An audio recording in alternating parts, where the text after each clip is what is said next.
Good morning छात्रों। आज हम नंबर सिस्टम का तीसरा वीडियो लेकर आए हैं, जिसमें छठा सवाल से स्टार्ट हो रहा है। तो देखते हैं छठा सवाल। यदि वीडियो को ऑन किए हैं तो इसे अंत तक जरूर देखें, आपको समझ में आएगा। तो छठा सवाल है नंबर सिस्टम का। ये छठा सवाल देखते हैं क्या है। तो छठा सवाल है, एक भाग के सवाल में भाजक 23, भागफल 27 तथा शेष 15 है, तो भाज्य निकालें। तो इससे पहले हम लोग कुछ समझ लेते हैं। जब हम भाग देते हैं तो भाग के सवाल हो जाते हैं। जब हम किसी संख्या से इस तरह से हम भाग देते हैं, इस तरह से हम जब भाग देते हैं, किसी संख्या से भाग देते हैं, यहाँ पे जो भी संख्या लिखते हैं उसे कहते हैं भाजक। उसे क्या कहते हैं? उसे भाजक कहते हैं।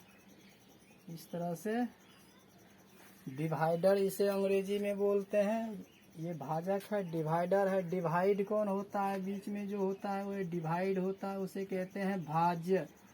तो बीच में होता है भाज्य।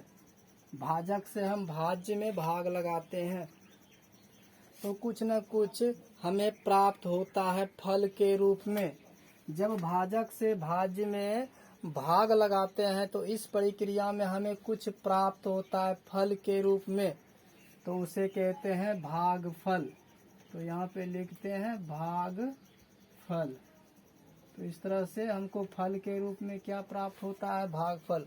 तो कभी कभी क्या होता है, पूरा भाग न लगने की स्थिति में कुछ न कुछ शेष बच जाता है नीचा में, तो उसे कहते हैं शेषफल। तो इस तरह से हम लोग देख लेते हैं। तो ये हो गया शेषफल। तो इस तरह से भाजक से भाज्य में जब भाग लगता है तो कुछ भागफल भी आ जाता है और कुछ शेषफल भी प्राप्त होता है।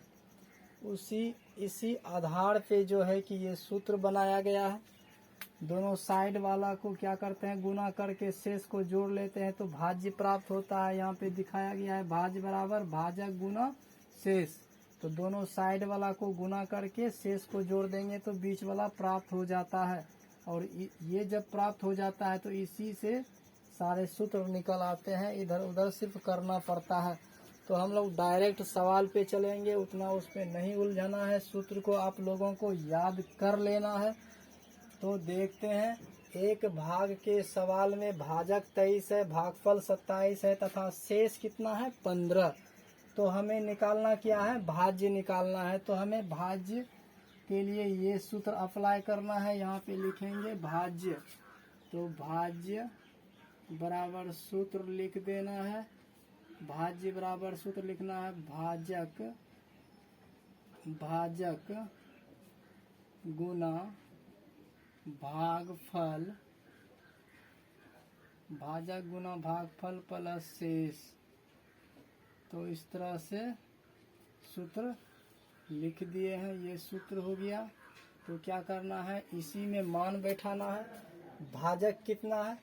भाजक है 23, तो हम क्या करेंगे? 23 लगाएंगे। इस तरह से 23 लगा दिए। ये पे गुना है, 23 के बाद गुना का चिन्ह देंगे। भागफल कितनी है? तो भागफल है 27। तो क्या करेंगे? 27 को यहाँ पे लिख देना है। फिर क्या है? शेष कितना है? 15 है।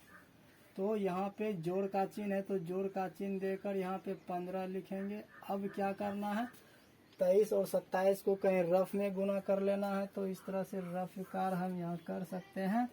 तो कितना गुना करना है? 23 गुना 27 करना है। जिस तरह से हम लोग बचपन से करते आ रहे हैं गुना, उसी तरह से करेंगे। 7 या 21 का एक बाकी 2, 7 गुना 14, 2 16। फिर 2 से कर लेंगे, एक स्थान पे कट कुट कर देंगे। उसके बाद 2 तिया 6 लिखेंगे। फिर 2 दूनी 4 लिखेंगे। इस तरह से जोड़ लेंगे। 1 6 6 12 2 बाकी 1 4 1 5 1 6 621 होता है।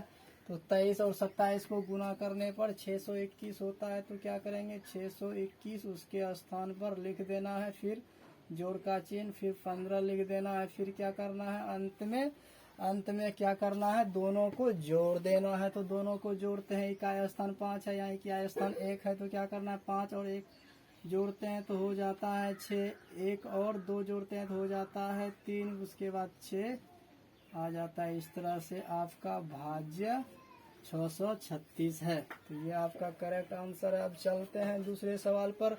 दूसरा सवाल देखते हैं क्या है। दूसरा सवाल है, एक भाग के सवाल में, इसी तरह से जब भाग का सवाल होता है तो एक भाग फल के सवाल में, तो भाग के सवाल में भाज्य इतना दिया है, बीच वाला दिया हुआ है, तो बीच वाला दिया हुआ है तो भागफल तथा शेष फल क्रमशः दिया हुआ है, तो भाजक निकालें। तो इस तरह से भाजक हम निकाल सकते हैं। तो इस तरह से भाजक निकालना है, तो भाजक के लिए ये सूत्र है। तो भाजक के लिए सूत्र पहले लिखेंगे। भाजक बराबर सूत्र लिख लेते हैं। भाजक बराबर ये सूत्र होता है भाज्य गुना शेष। तो लिखते हैं भाज्य गुना शेष लिखते हैं। उसके बाद बटा में है भागफल, तो लिखते हैं भागफल। तो ये सूत्र को रट लेना है विद्यार्थियों। ये हुआ भाजक का सूत्र, भाज्य घटाओ शेष बटा भागफल।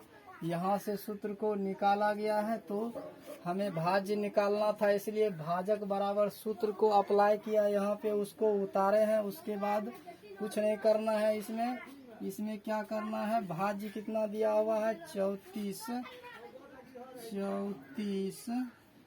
76, ये देखो भाज्य दिया हुआ है, तो इसको हम यहाँ पे सिंपली उतार लेते हैं। इस तरह से हम इसको उतार लिए हैं। उसके बाद घटाव का चिन्ह है, तो घटाव देंगे। फिर शेष कितना है, तो शेष क्रमशः 794 दिया गया है, तो ये शेष दिया गया है। फिर बटा के नीचे भागफल है, तो भागफल 479 ये दिया गया है। इस तरह से पहले हमको क्या करना है, बटा के ऊपर में घटाव की प्रक्रिया कर लेना है। तो बटा के ऊपर में घटाव की प्रक्रिया, 8 में जब 4 चला जाएगा तो 4 बचेगा। उसके बाद 1 में 9 घटाना है, तो 1 में 9 नहीं घटेगा तो 1 पैसा लेगा, तो 11 होगा। 11 में 9 गया तो यहाँ बचेगा 2। फिर यहाँ पैसा ले चुका है 4 के स्थान पे, तो यहाँ 3 है, तो 3 में 7 घटाएंगे तो घटेगा नहीं, तो 3 पैसा लेगा इधर से, तो यहाँ 13 हो जाएगा। 13 में 7 गया तो 6। अब 6 के स्थान पे 5 बचा है, क्योंकि पैसा ले लिया था। बाकी इन सभी संख्याओं को इस तरह से यहाँ पे उतार देना है, और बटा के नीचे में 479 को लिख देना है। 479 को लिख कर अब 479 से इसमें भाग लगाना है। तो बच्चों आप लोग भाग लगा के इस तरह से क्या करना है, नीचे वाले से ऊपर में भाग लगाना है। जैसे ही भाग लगाएंगे तो आप लोग भाग लगा कर देख लेना। भाग लगाने से 7256 आपको प्राप्त होगा, जो कि आपका भाजक है। तो ये आपका करेक्ट आंसर है। इसी तरह से बनाना है दोस्तों। इस वीडियो में बने रहिए। फिर अब 7 का सवाल हम उतारते हैं। तब तक आप इसका स्क्रीनशॉट ले। यदि स्क्रीनशॉट ले लिए हैं तो अब देखते हैं 8वां नंबर का ये सवाल। 8वां नंबर का क्या सवाल है, इसे देखते हैं। कह रहा है, वह कौन सी छोटी संख्या है, उस छोटी संख्या के बारे में पूछ रहा है, जिसे 94 76 में जोड़ने से, जिसे वह छोटी संख्या ज्ञात करना है जिसे 94 76 में जोड़ देने से प्राप्त योगफल 45 से पूर्णतया विभाजित हो जाती है। जब हम इसमें वह छोटी संख्या जोड़ देंगे तो 45 से पूर्णतया विभाजित हो जाती है। तो क्या करेंगे, सबसे पहले भाग विधि से क्या करना है, 45 से 94 76 में भाग लगाना है। तो इस तरह से सॉल्यूशन स्टार्ट करते हैं। तो क्या करना है, सिंपली 45 से इस तरह से भाग लगाना है 94 76 में। तो इस तरह से 45 से क्या कर लेंगे हम लोग, 94 76 में भाग लगाएंगे, क्योंकि हमें बताना है वह छोटी संख्या कौन सी है। वह छोटी संख्या कौन सी है जो 94 76 में जोड़ देने से 45 से पूरा भाग लगने लगे। अभी फिलहाल जो है 94 76 में पूरा भाग नहीं लगेगा। तो फिलहाल इस भाग की प्रक्रिया से हम शेष फल देखते हैं, तब जाके वहां से हमें कुछ प्राप्त होगा। तो क्या करते हैं, 45 से जब हम 94 76 में भाग देते हैं तो दे रहे हैं 45 दूना 2 बार में खिलाते हैं तो यहाँ 90 हो गया। उसके बाद 4 बचा तो इस तरह से कट जाता है। फिर 7 को उतारते हैं, 45 1 बार में खिलाते हैं तो इस तरह से 47 में 45 गया तो 2 बचा, इस तरह से 2 आ गया। तो अब क्या करना है, 26 उतारना है। तो अब देखते हैं ये भाग की प्रक्रिया एकदम ब्रेक हो गई है, रुक गई है, क्योंकि 45 से जब भाग की प्रक्रिया शुरू किए तो शेषफल छोटा हो चुका है। जब भाजक से शेषफल छोटा हो जाए तो ब्रेक लगाना है, तो ब्रेक लगा चुके हैं। अब हम फिर इस सवाल पर गौर करते हैं। हमें कहा गया है कि 94 76 में वह कौन सी छोटी संख्या जोड़ दें।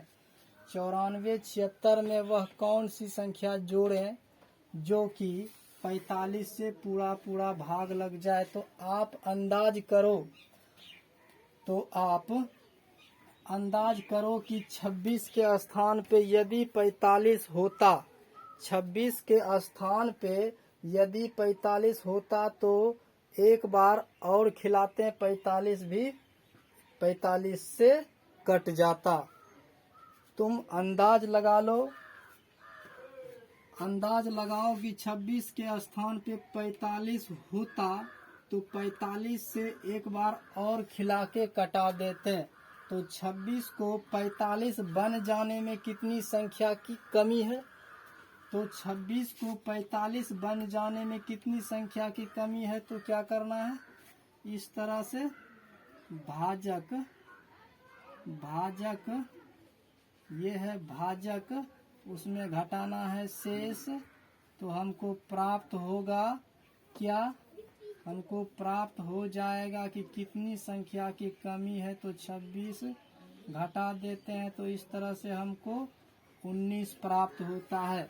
यदि हम 26 को 19 दे दें, यदि हम 26 को 19 दे दें तो ये बन जाएगा 45 और 45 से पूरा पूरा भाग लग जाएगा। तो ये भाग लगाने की जो प्रक्रिया है ये पूर्णतः भाग लगने वाला स्थिति हो जाएगा, पूर्णतया विभाजित हो जाएगी। तो 26 को 19 देना है, तो 26 को जैसे ही 19 प्राप्त हो जाएगा तो ये बन जाएगा 45 और 45 से 45 में पूरा पूरा भाग लग जाएगा तो कहेंगे कि पूर्णतया विभाजित हो गई है। तो अभिष्ट संख्या निकालना है, डायरेक्ट हमें आंसर तक पहुंचना है। तो क्या करना है, यहाँ लिखना है अभिष्ट संख्या। तो अभिष्ट संख्या लिखना है। तो इस तरह से अभिष्ट संख्या हमें निकालना है, वह छोटी संख्या निकालना है, यानी कि वह कौन सी छोटी संख्या है। तो वह छोटी संख्या 19 है। तो ये छोटी संख्या क्या है, हमें पूछा गया वह कौन सी छोटी संख्या है। तो ये 19 है, ये 19 है, जो कि इसमें जोड़ देने से 19 को जब हम इसमें नहीं बल्कि इसके मेन हेड में जोड़ देंगे, यानी कि भाज्य में जोड़ देंगे, फिर भाग की प्रक्रिया शुरू करेंगे तो क्या होगा कि 45 से पूरा पूरा भाग लग जाएगा। यहाँ पे ध्यान देने की बात है, 45 से जब 94 76 में भाग लगाते हैं तो पूरा पूरा भाग नहीं लगता है। क्यों नहीं लगता है, क्योंकि इसमें कुछ संख्याओं की कमी है। तो कुछ संख्याओं की जो यहाँ कमी है तो भाग लगा कर देखते हैं, हुआ शेष 26। तो 26 को और कितना संख्या दें कि हो जाएगा 45। तो 45 में 26 को घटा के देख लिए, हमें 19 प्राप्त हुआ। 26 में यदि हम 19 जोड़ेंगे तो एक बार खा जाएगा, तो पूरा पूरा भाग लगने की प्रक्रिया समाप्त हो जाएगी। तो हम 26 को नहीं देंगे बल्कि हम इस 19 को इसमें जोड़ देंगे तो 45 से पूरा पूरा भाग लग जाएगा। तो अभिष्ट संख्या क्या हुआ, तो अभिष्ट संख्या ये 19 है। वह कौन सी छोटी संख्या है, तो वह छोटी संख्या 19 है, जो कि ये मेरा आंसर भी हो गया। जो कि अब इस 19 को इसमें जोड़ के आप 45 से भाग लगा कर देखना, पूरा पूरा भाग लगेगा। तो ये सवाल था कुछ रोचक तथ्य के रूप में, तो ये आंसर हुआ। तो इस तरह से अब चलते हैं दूसरा सवाल। इसे हम मिटाते हैं, स्क्रीनशॉट ले सकते हैं आप लोग। यदि 8 का सवाल आप लोग उतार लिए हो तो 9 का सवाल देखिए। 9 का सवाल कैसा होता है। 9 का सवाल थोड़ा सा डिफरेंस है, बहुत ही हल्का, बहुत ही सस्ते दामों में ये सवाल बन जाएगा। 9 नंबर का सवाल है, वह कौन सी सबसे छोटी संख्या है। यानी फिर हमें वह छोटी संख्या पूछ रहा है, वह सबसे छोटी संख्या बताना है जिसको हम इसमें से निकाल लेंगे तब जाके 97 से पूर्णतया विभाजित होगा। ये जो 96,789 आप लोग देख रहे हैं, इसमें क्या करना है, वह सबसे छोटी संख्या निकालना है। वह कौन सी सबसे छोटी संख्या निकालने की 97 से पूरा भाग लग जाए। तो भाग की प्रक्रिया यानी सॉल्यूशन करने का स्टार्टिंग दौरान क्या है, हम लोग 97 से इसमें बिना कुछ जाने बिना कुछ समझे 97 से इसमें भाग लगाने की प्रक्रिया स्टार्ट कर देंगे। फिर बाद में हमको शेषफल से पता चलेगा कि ये संख्या इस संख्या में कितना घटाया जाए। तो जितना भी शेष बच जाएगा उसे क्या करना है, इसमें घटा लेना है। तो वही हो जाएगा मेरा आंसर। तो देखते हैं अब क्या करते हैं, इन संख्याओं में भाग लगाना है 97 से। तो यहाँ क्या करते हैं, सॉल्यूशन स्टार्ट करते हैं और 97 से क्या करते हैं, अब भाग की प्रक्रिया स्टार्ट करते हैं। 96,789 में क्या करना है, भाग की प्रक्रिया स्टार्ट करना है। और हमें जानना है, हमें क्या जानना है, वह छोटी संख्या जानना है जिसको हम इस संख्या में से निकाल दें, घटा दें तो 97 से पूरा भाग लगने लगे। इसके लिए क्या करेंगे, हम भाग लगाएंगे 97 से। इस संख्या में भाग लगाते हैं तो पहले क्या करते हैं, 97 से ये 2 अंकों में तो नहीं खाएगा, तो क्या करते हैं 3 अंकों में डायरेक्ट खिलाते हैं। तो यहाँ 9 से खिलाते हैं, तो यहाँ 9 से खिलाते हैं तो ये हो जाता है 9 सत्ते 63, 9 सत्ते 63 के 3 बाकी 6, 9 9 81, 81 6 87 होता है। 9 सत्ते 63 का 3 बाकी 6, 9 9 81 और 6 जोड़ दें तो 87 होता है। घटा लेते हैं, 7 में 3 गया 4 बचा। फिर क्या है, 6 में 7 नहीं घटेगा तो पैंचा लेगा, तो 16 में 7 गया तो यहाँ 9 बचा, इधर कट हो गया। अब क्या करते हैं, फिर 97 से 94 में भाग नहीं लगेगा तो एक संख्या को यहाँ पे उतारते हैं तो यहाँ 8 हो गया। अब क्या करते हैं, पुनः 9 से भाग लगाते हैं। जब 9 से भाग लगाएंगे तो यही 8 7 3 जो पहले वाले में लगाए थे वही उतार लेंगे डायरेक्ट, फिर घटा लेंगे। 8 में 3 गया 5, फिर 4 में 7 गया यानी 14 में 7 जाएगा क्योंकि पैंचा लेगा तो 7, इधर कट हो गया। अब 75 आ गया है। अब लास्ट में 9 बचा है, उसको भी उतार लेते हैं और क्या करते हैं, 7 से अब की बार भाग लगाने की प्रयास करते हैं। 7 गुना 7 49 होता है, तो 49 में बाकी 4 रहता है तो 7 9 63 होता है। 63 में बाकी वाला जब 4 हम जोड़ देते हैं तो कितना हो जाता है, 63 4 67 हो जाता है। तो इस तरह से 9 में 9 गया 0, 15 में 7 गया 8 हो गया। इस तरह से इधर कट हो गया। तो इस तरह से ये भाग की प्रक्रिया से हम लोग अब जानेंगे कि इस संख्या में कितना हम निकाल दें, इस संख्या में वह कौन सी छोटी संख्या निकाल दें कि 97 से पूरा भाग लगने लगे। तो देखते हैं, ये जो है 80 ये एक्स्ट्रा में है, ये 80 जो है एक्स्ट्रा में है तो 80 को ही निकालना पड़ेगा। तो ज्यादा के रूप में क्या है, जो भी ज्यादा हो जाता है वह शेष के रूप में बचा रहता है। तो ये इस भाग की प्रक्रिया में 80 ज्यादा है, इसीलिए पूरा भाग नहीं लगा। इसका मतलब है वह छोटी संख्या 80 है। तो यहाँ लिखेंगे अभीष्ट संख्या। तो अभीष्ट संख्या मेरा 80 हो जाएगा। ये तो डायरेक्ट आंसर मिल गया। अभीष्ट संख्या मेरा 80 होगा, ये करेक्ट आंसर है। क्योंकि जब भाग की प्रक्रिया करते हैं तो एक्स्ट्रा शेष में क्या होता है कि एक्स्ट्रा बच जाता है, उसे ही कहते हैं, एक्स्ट्रा को ही बोलते हैं शेष। जब भाग की प्रक्रिया पूरा नहीं होता है, ज्यादा एक्स्ट्रा के रूप में बचा रहता है उसे कहते हैं शेष। तो इस एक्स्ट्रा को ही क्यों ना इससे निकाल दिया जाए, तब क्या होगा कि पूरा पूरा भाग लग जाएगा। इसीलिए मेरा करेक्ट आंसर अभिष्ट संख्या 80 होगा। ये वीडियो यदि आप लोगों को पसंद आया है तो सब्सक्राइब करें, लाइक करें